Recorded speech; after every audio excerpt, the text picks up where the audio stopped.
My name is Olivia Torres. I'm 21 years old. If you've ever been betrayed by someone who's supposed to love you unconditionally, this story is for you. I'm not asking for sympathy. I'm asking for a few minutes of your time because what happened to me might still be happening to someone else. If stories like this matter to you, hit that like button and subscribe. Let's keep telling the truth, no matter how ugly it gets. Senior year was supposed to end in celebration. By the time I turned 18, everything in my life felt like it was building toward one perfect moment.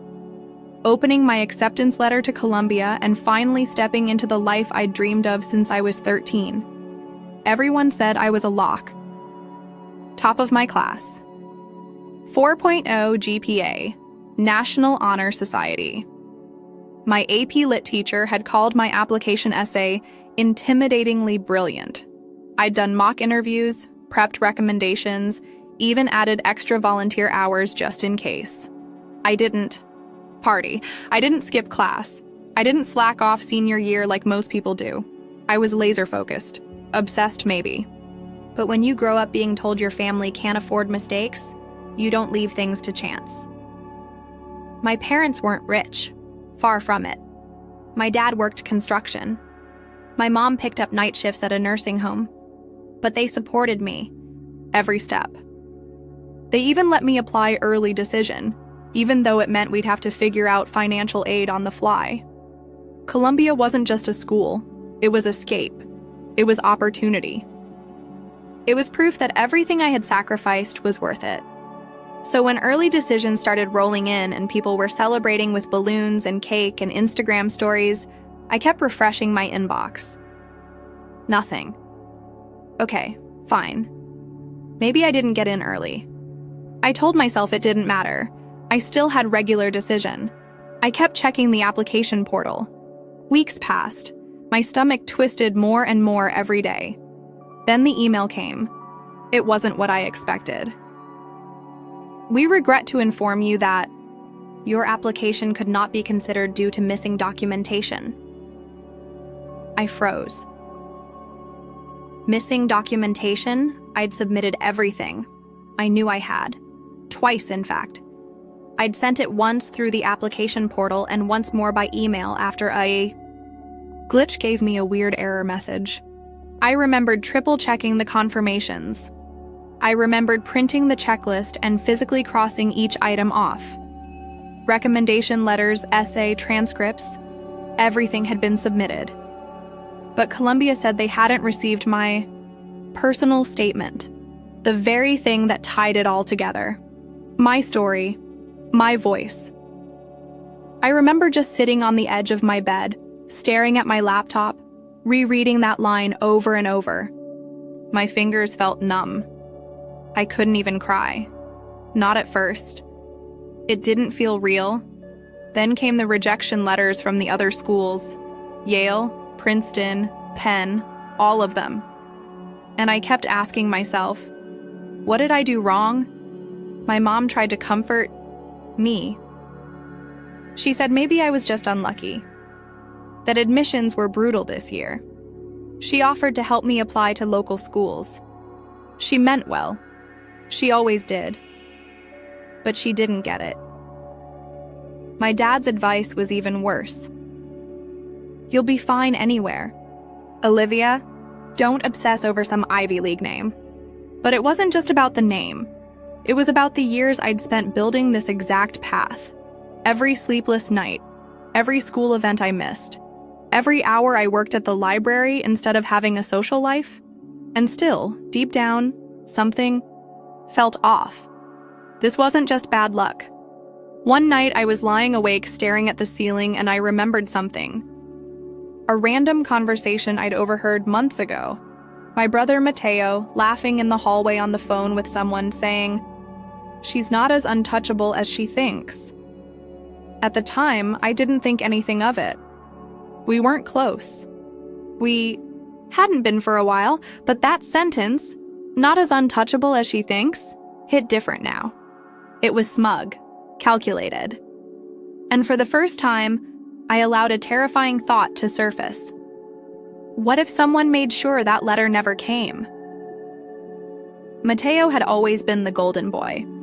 At least, that's how he saw himself. 2 years older than me, already at NYU on a partial scholarship for political science. Charismatic, good-looking, and endlessly charming, at least in public. Behind closed doors, he could be different. Arrogant, competitive, dismissive of anything I achieved.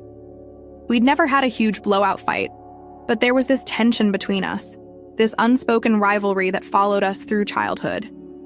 When I got awards, he made sure to mention his old trophies. When I got into AP classes, he reminded me that he'd done it first. I always thought he was just insecure. But now, I started remembering other things. How he'd mocked me when I stayed up late studying. How he rolled his eyes when I mentioned Columbia.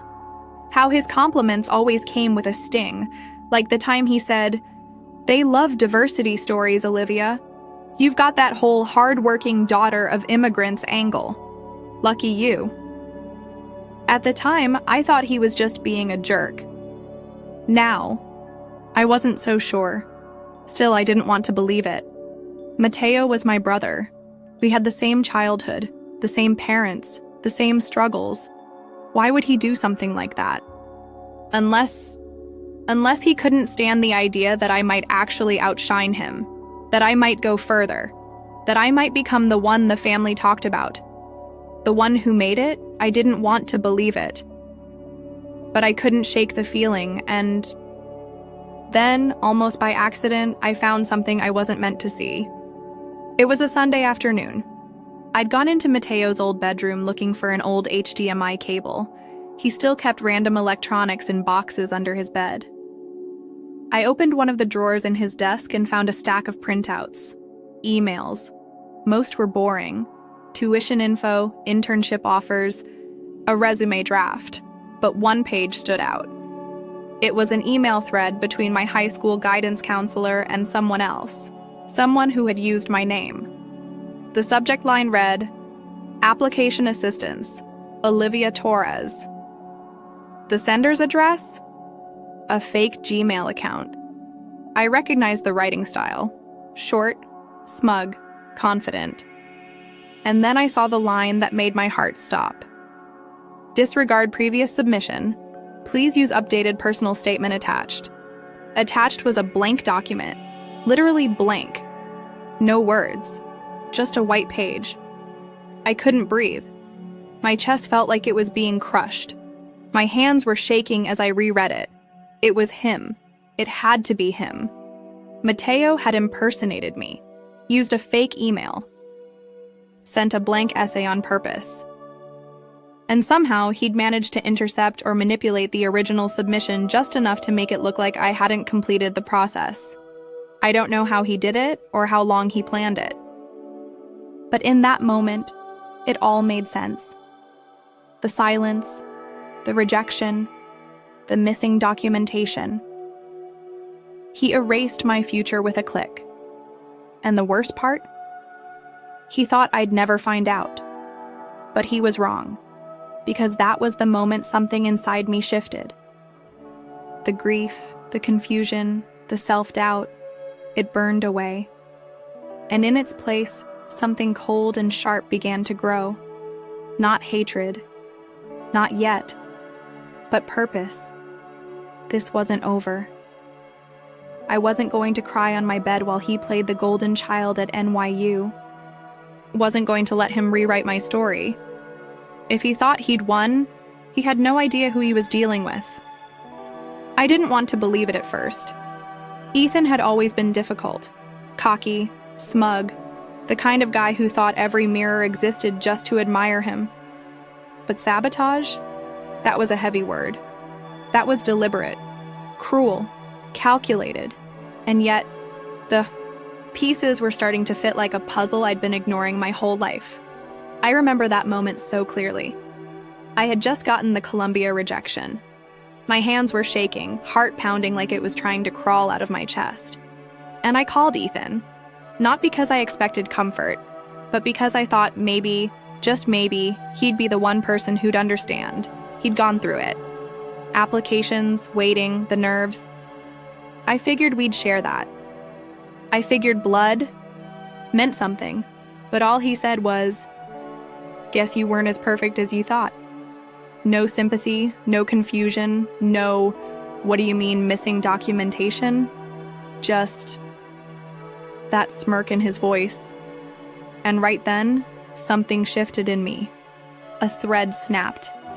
I flashed back to 10th grade when I made honor roll for the first time. It was a huge deal. I'd busted my ass for that. Late nights, tutoring sessions, no social life. I was proud. I remember walking into the kitchen, holding the certificate. My mom was smiling, my dad was clapping me on the back. And Ethan? He said, "She probably copied off someone. Half her teachers like her because she's quiet." My parents laughed. Just a joke, right? But I remember the sting. Then there was the science fair, junior year. I spent months working on that damn project. Solar-powered filtration. I even presented it to the city council for extra credit. Won first place at regionals. Ethan saw the ribbon and said, "Oh, come on, that thing? They probably just needed to give it to a girl this year." I laughed it off. Told myself he was just being an ass, like always. But why did he always say something? And why was it always when I did well? Then came the braces moment. I'd just gotten them off.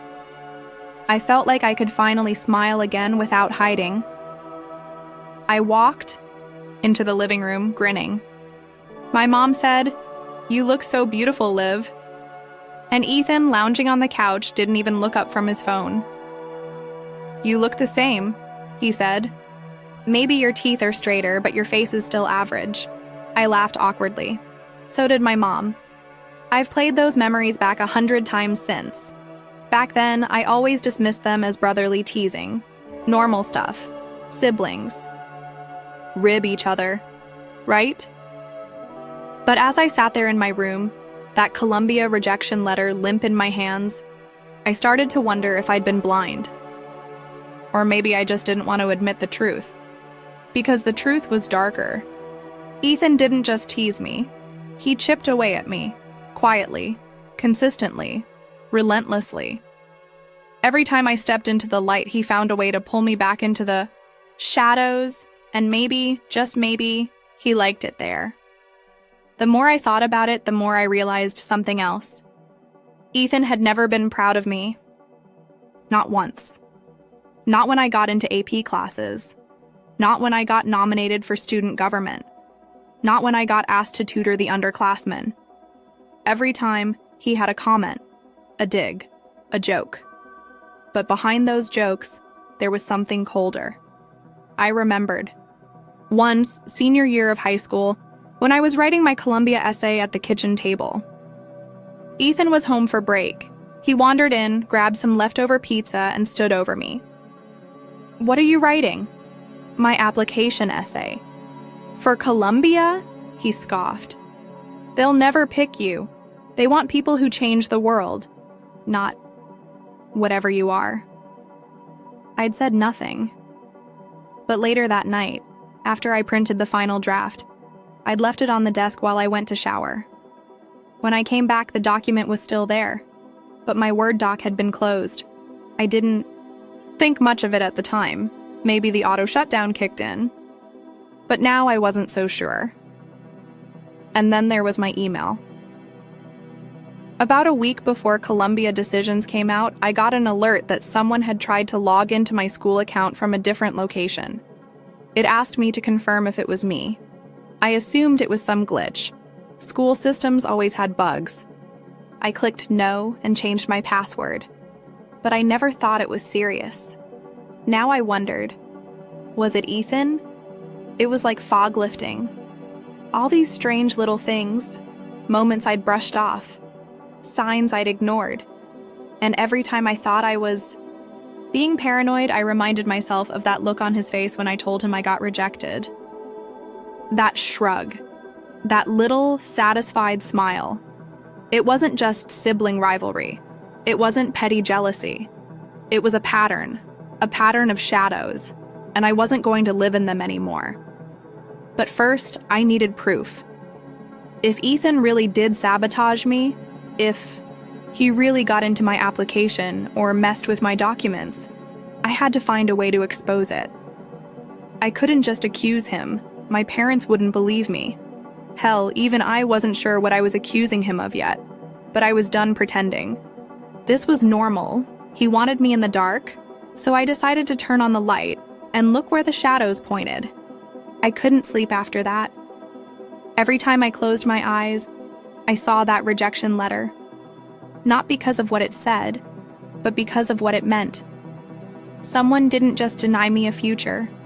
Someone stole it from me, and I needed to know who.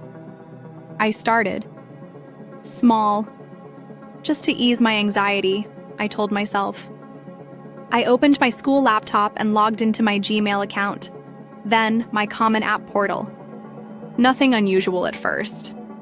Then I clicked on the document history of my application essay, just to be sure. The essay had a final revision time logged at 11:53 p.m. on January 14th, the night before the submission deadline, but I knew I hadn't touched it that late. I went to bed at 10 that night. I remembered it clearly because I'd told my mom I was exhausted after triple-checking everything. Still, maybe I was wrong. Maybe I stayed up later than I thought. Maybe I had opened the file again, changed a word or two. So I pulled up the version history, and my stomach dropped. The changes weren't minor. Whole paragraphs were gone. My personal story, the one about organizing a mental health workshop at school after my best friend's anxiety attack, that was gone. Replaced with a generic paragraph about valuing diversity and wanting to grow intellectually. It was soulless.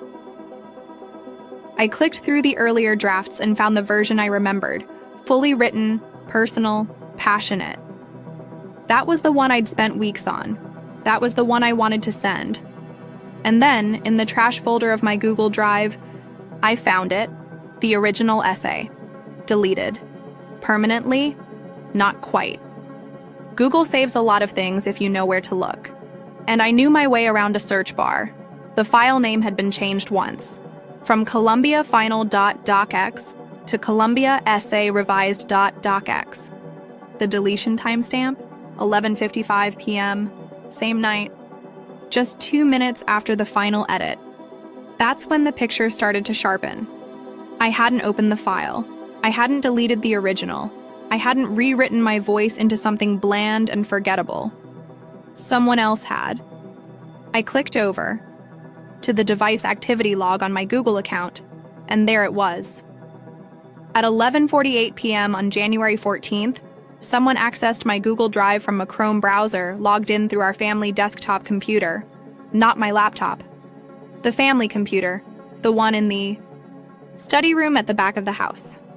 The one that barely anyone touched anymore, except Ethan when he was home, and he was home that week. Winter break. I remember hearing him talking to his girlfriend on the phone in that room. He'd lock the door sometimes, said he needed quiet. Now I knew what he really needed. I sat there staring at the screen, the realization closing in like ice water around my ribs. It was him. It had to be. No one else had access to that computer. No one else knew the structure of my essay well enough to rip it apart like that. No one else had a reason to want to. I clicked back to the submission confirmation email from the Common App. My final version was indeed the butchered essay. Not mine, his. It wasn't just sabotage, it was intentional, premeditated. He waited until I'd gone to bed, accessed the family computer, logged into my Google account, probably because I'd left it open on there during the break, then deleted my essay, replaced it with his neutered version, and submitted it under my name. I leaned back in my chair and stared at the ceiling. How do you wrap your head around that? Your own brother? The person you grew up with? Shared birthday? Cakes with? Watched movies on the couch? with intentionally destroyed your future. I thought about the years leading up to this, the little digs, the casual cruelty, the way he'd always needed to win, even when no one else was competing. Maybe that's what this was all about, control. Ethan had always been the star, firstborn, varsity athlete, early admission to Cornell, my parents' pride. And then I started, shining, quietly maybe, but consistently. I worked harder, got better grades, built real relationships with teachers, wrote like my life depended on it. I think he saw it coming, that I'd outgrow him, and he couldn't let that happen. I closed my laptop and sat in the dark.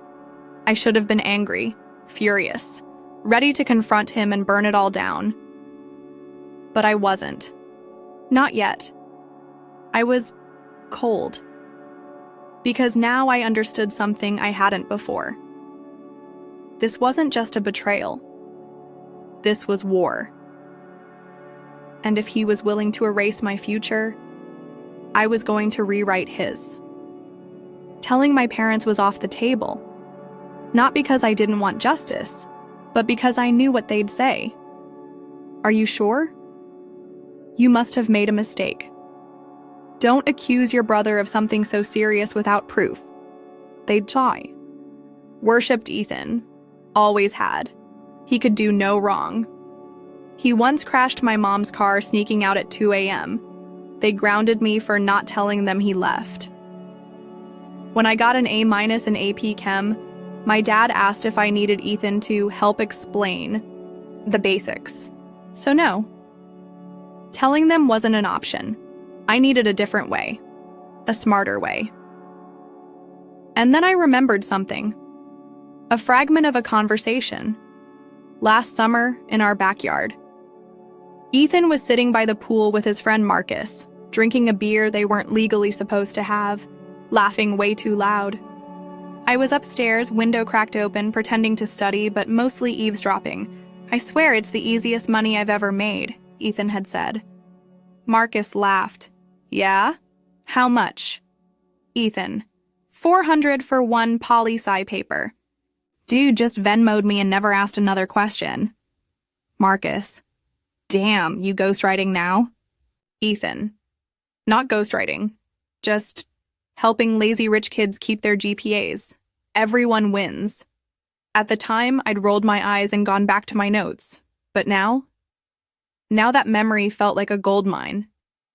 If Ethan was making money writing other people's papers, for money, that was academic misconduct. At most colleges, it was grounds for automatic expulsion. And unlike my essay Sabotage, which would be hard to prove after the fact, this I could catch in the act. All I needed was evidence. I started digging. His college had a whole section on academic, integrity on their website. I read every word. Submitting work on behalf of someone else, offering paid academic services, and plagiarism in any form were all classified as Level 3 violations. Level 3 meant full hearings. Level 3 meant dismissal. I had an angle. Now I needed proximity. That's when the idea came to me. Clean, elegant, and with the perfect alibi. I told my parents I wanted to boost my college chances by applying for a summer pre-college writing intensive at Ethan's university. Technically, I hadn't given up on college altogether. I was waitlisted at 2 other schools and they were desperate to see me stay motivated. They loved the idea. Mom even cried a little. "I'm so proud of you for bouncing back," she whispered. Packed a suitcase and made my way to campus. The program was hosted in a side dorm used for summer students. Small rooms, communal bathrooms, no frills. But it didn't matter. I wasn't there for the workshops or feedback circles. I was there to find Ethan and expose him. I didn't make contact the first week. I stayed under the radar, wrote quietly in the common areas, kept my head down, acted like just another aspiring writer hoping to impress admissions. But behind the scenes, I was watching, tracking his movements, figuring out his schedule. Ethan wasn't hard to spot. He was the guy who always laughed too loudly, wore expensive sneakers with no socks, and acted like campus was built around him. He still had the same group of friends. Marcus, Devin, a girl named Ashley he was clearly trying to sleep with. Every day, they met in the same spot, the coffee bar next to the humanities building. I sat nearby with headphones on and a notebook in front of me, pretending to write. I listened instead. That's when I heard him mention it again. Kid from Connecticut wants a full essay on Rousseau. Freshman wants it by Friday. Ashley, how much is he paying? Ethan, $550. Devin, damn, I should start selling my work too. They laughed, and my pulse quickened. He wasn't just doing it once or twice. He had a system. That night, I started a new Google account. Fake name, fake profile. I used a photo of a random preppy-looking guy from a stock photo site and created a believable backstory. Ryan Jameson, rising freshman, son of a Yale alum, hates writing, will pay well for help. Then I messaged Ethan. I found his contact through a Reddit thread where students discreetly advertised editing help. It was the kind of thing where no one said anything illegal, but the implications were clear. I wrote, "Hey, I heard you do writing work for students. I'm starting this fall. Could use a hand with a philosophy essay. Pay's not an issue." He replied an hour later. "Depends on the length. Topic?" I gave him something simple but real sounding. 2,000 words on Rousseau's social contract. Not too academic, just enough to pass. He quoted me $600. I agreed instantly. He told me to send half up front, other half on delivery. I Venmo'd him $300 from the fake account. The memo just said tutoring. Now I had him. Money trail, correspondence, specific assignment, but it still wasn't enough. I needed the paper. I needed him to send it. I waited. 2 days later, he replied, "Check your inbox." I clicked the attachment. There it was, 2,000 words, original formatting, no citations. Entirely ghostwritten. I ran it through 3 plagiarism checkers, clean, which meant he really wrote it, and that was my smoking gun. I took screenshots, saved the emails, logged the IP address that sent the file. Yes, I'd routed everything. Through a custom tracking link, all of it backed up to a secure flash drive and cloud folder under a private login. Now I had the bait. The receipt. The paper trail. I just needed to deliver it to the right hands, and I knew exactly how. The university's Office of Academic Integrity had a confidential reporting form. I filled it out anonymously, uploaded the file, attached screenshots. Even included a tip-off about Ethan's past clients just to keep the investigation open. Then I hit submit. It felt like pressing a detonator.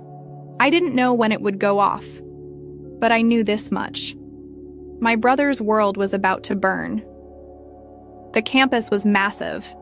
Towering brick buildings, glassy modern libraries, students darting between lectures and labs with earbuds in and backpacks hanging off one shoulder.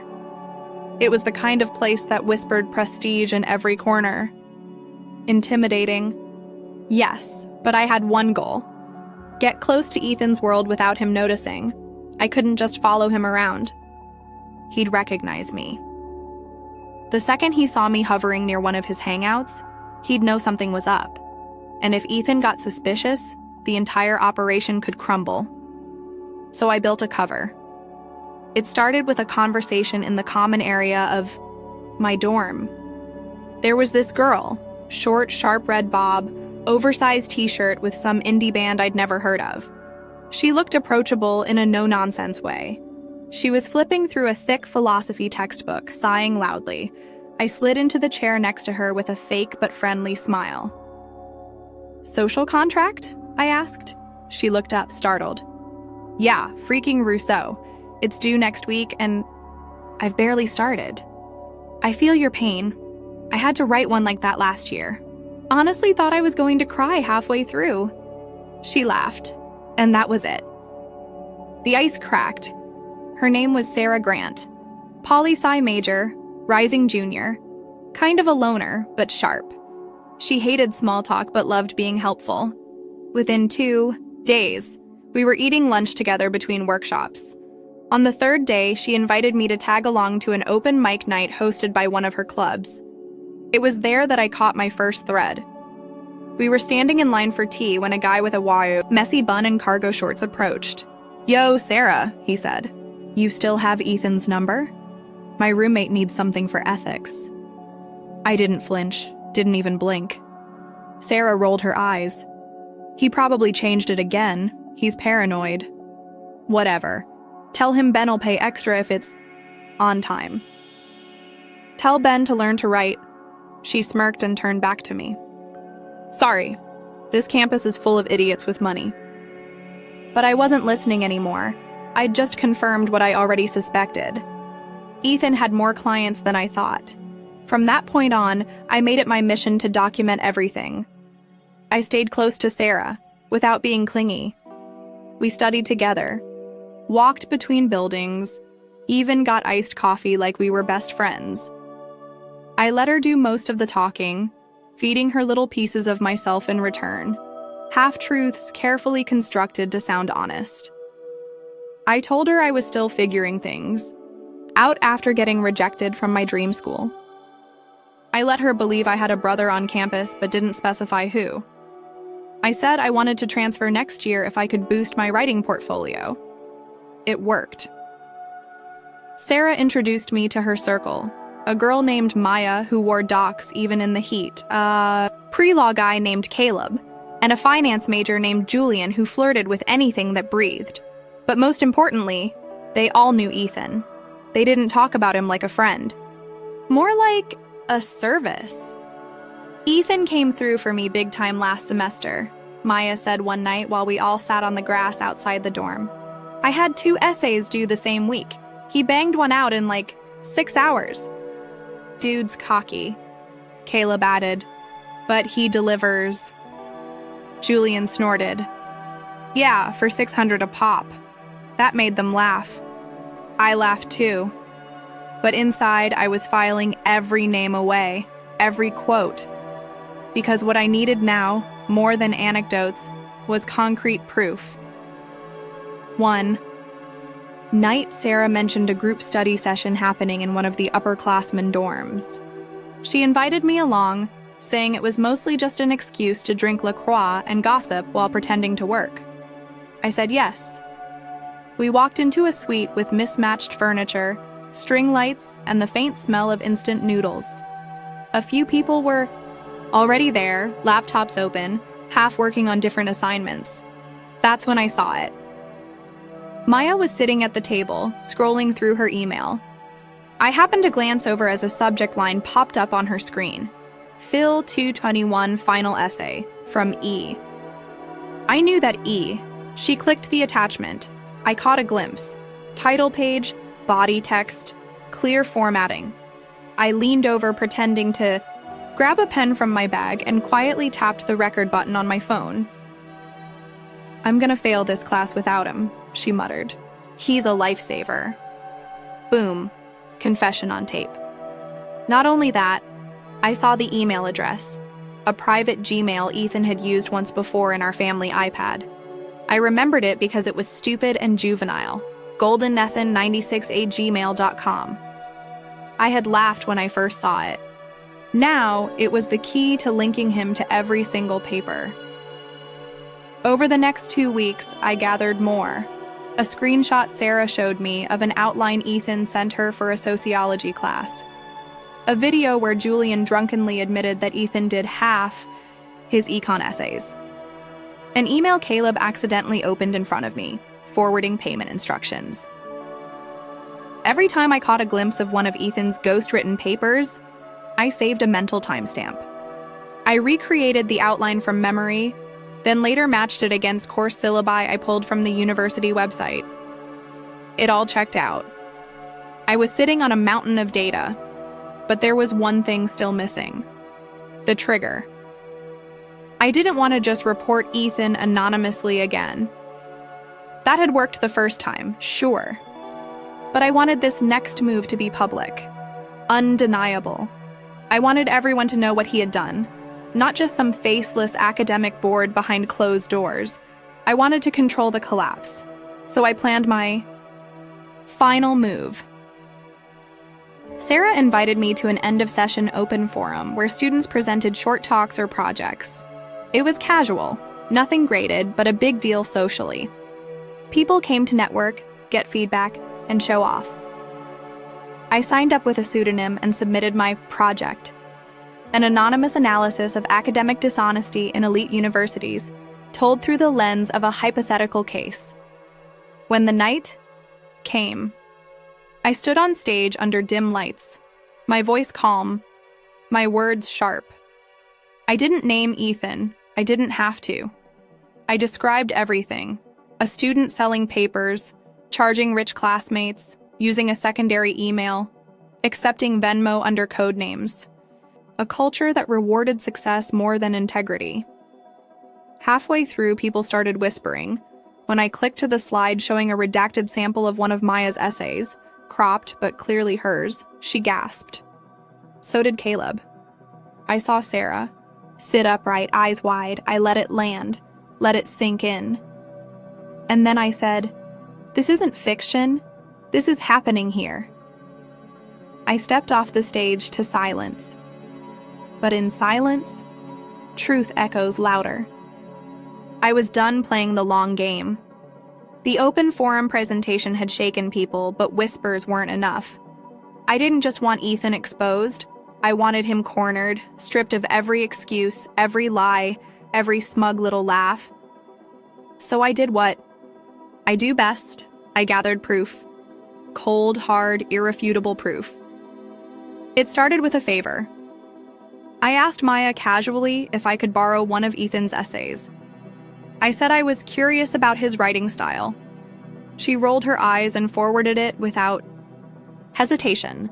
A 5-page analysis of Kantian ethics in modern-day tech regulation. It was filled with buzzwords, weird metaphors, and a glaring typo in the second paragraph. Principle instead of principle. That typo would turn out to be my smoking gun, because a week later, while digging through the old family desktop, during a visit home, I found Ethan's backup drive tucked inside his desk drawer, labeled archive, password protected. But I knew his old fallback, Golden E96, it opened. The folders inside were a mess, some named with course codes, others just dates or initials. I almost gave up, until I opened one called KSA Final, and there it was. Same structure, same sentences, same typo. Maya's paper wasn't just written by Ethan. It was copied word for word from a file he'd saved long before she ever needed it. My heart pounded. This wasn't just hearsay anymore. This was plagiarism by sale.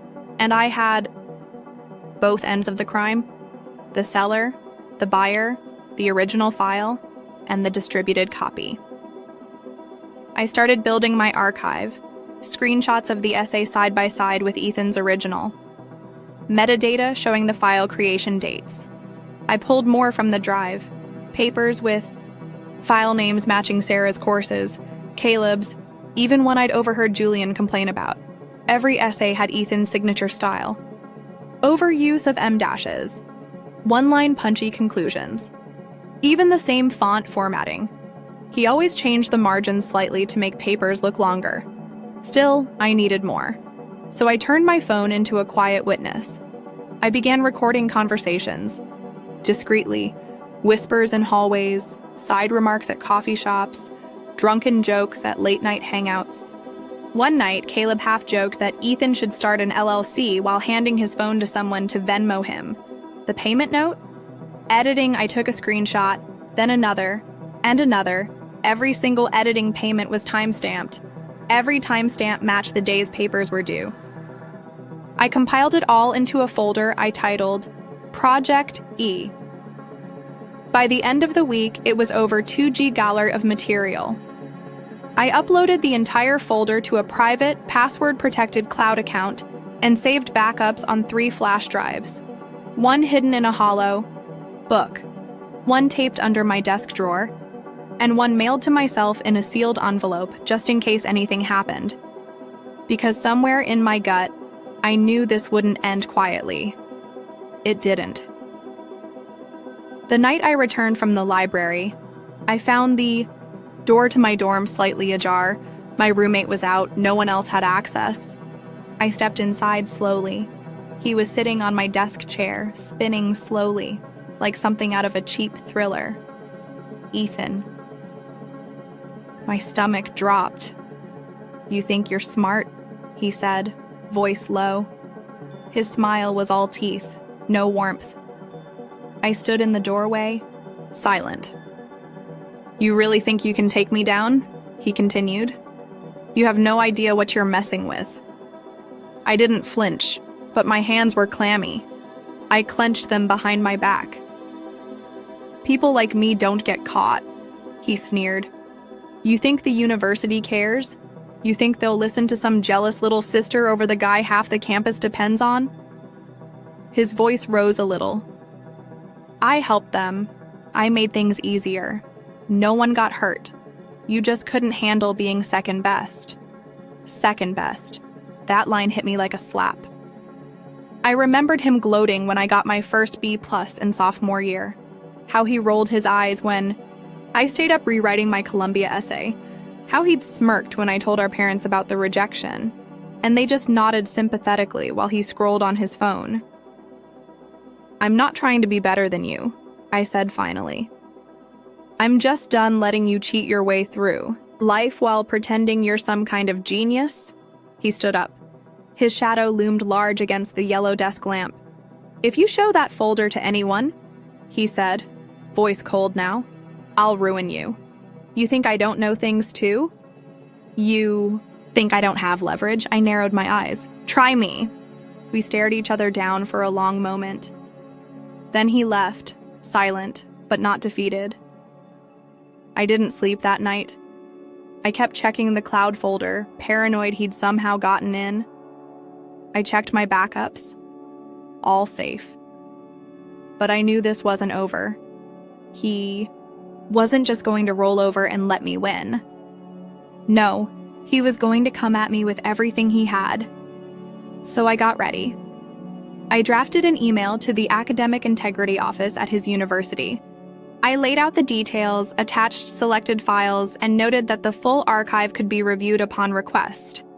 I added testimonies, redacted for privacy, and screenshots of every Venmo payment with matching paper metadata. I didn't send it, not yet, because I had one more move left, a move that would make sure Ethan wasn't just expelled, but exposed to everyone. It happened in the campus quad, mid-afternoon. Bright sun, busy sidewalks, chatter all around. But for me, everything was muted, like I was underwater. I spotted Ethan leaning against the sculpture near the fountain, phone in hand, sunglasses on like he was untouchable. Like he always was, but not today. I walked straight toward him. He didn't look up until I was 3 steps away. Then he smiled that familiar smirk. Half arrogance, half boredom. "You must really miss me," he said, following me around. "Campus now?" I didn't smile. I didn't blink. "We need to talk." He raised an eyebrow, still calm. "I don't think we do." "I know everything, Ethan." My voice was steady. "The papers, the clients, the Venmo payments, the copied files, the fake submission on my application." That got his attention. Slowly, he lowered his sunglasses, just enough for me to see his eyes. He didn't blink either. "You've been digging." "I've been documenting," I corrected. A pause. Then he chuckled. "You're bluffing." "I'm not." "You think anyone cares?" he said, voice sharpening. "You think the school wants to deal with this? Half of their GPA leaders are buying help. They won't nuke their own image because some bitter little sister can't get into Columbia." I took a slow breath. I'd prepared for this. his deflections, his gaslighting, his superiority complex. "I submitted the report this morning," I said evenly. "Everything is time-stamped. Names are redacted, but the university will ask for more, and I'll give it to them." He stared at me, the words sinking in slower than usual. I kept going. I saved the full archive on a cloud server, with a timed release. If anything happens to me, or if they try to cover it up, it goes straight to the school newspaper and the local press. Now it was more than just arrogance flickering across his face. There was something else. Doubt. "What did you do?" he whispered. "I did what you never expected," I said. "I stopped letting you win." He stood still, jaw tight, calculating. I could see it. His brain moving a mile a minute, trying to decide whether to attack, to lie, to flip the narrative again like he always had. Then he scoffed. "This is pathetic." "No, Ethan," I said. "You are." Something in his expression cracked, a flash of panic, a flicker of fear. He stepped closer, dropped his voice to a hiss. "You really think this will end well for you? You've embarrassed yourself. You look obsessive. No one's going to back you." "I'm not asking for backup," I said. "I'm giving the truth, and for once, you don't get to control how that lands." He looked around, like suddenly realizing how public the space was. People were walking by, none paying attention, but the possibility alone rattled him. He leaned in one last time. "I swear to God, Olivia, you're going to regret this." And I smiled. "That's the difference between us," I said. "You're afraid of consequences. I've already lived them." He opened his mouth, but nothing came out. The mask cracked. The cool older brother, the golden child, the manipulator, it all slid off his face in real time. For the first time in my life, Ethan looked scared of me. I walked away, and I didn't look back. That night, my inbox pinged. Subject line, academic. Integrity review, action required. It was from Ethan's university. A formal notice, the investigation had begun. 2 weeks. That's how long it took for everything Ethan built to start crumbling. At first, he tried to play it cool. Denial, silence, even charm. I heard from Sarah that he called the allegations ridiculous and a smear campaign by a jealous ex. But it didn't matter. The university's academic integrity committee worked fast once I turned over the full file.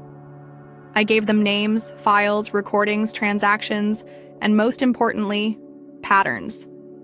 They'd seen isolated cases before, but this was organized, repeated, deliberate. He wasn't a struggling student who'd made one bad choice. He was running a business, profiting off dishonesty.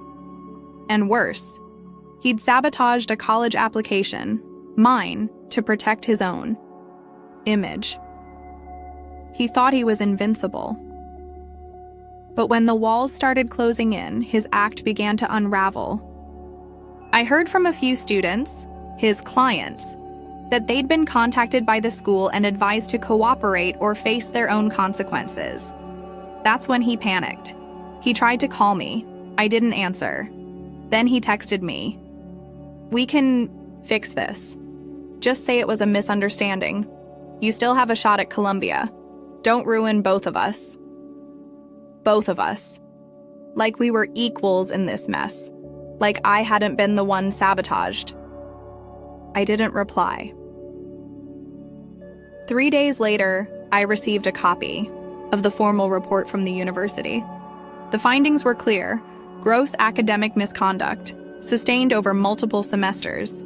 He was suspended immediately, and 1 month later, after a failed appeal, he was expelled. His name disappeared from the student directory.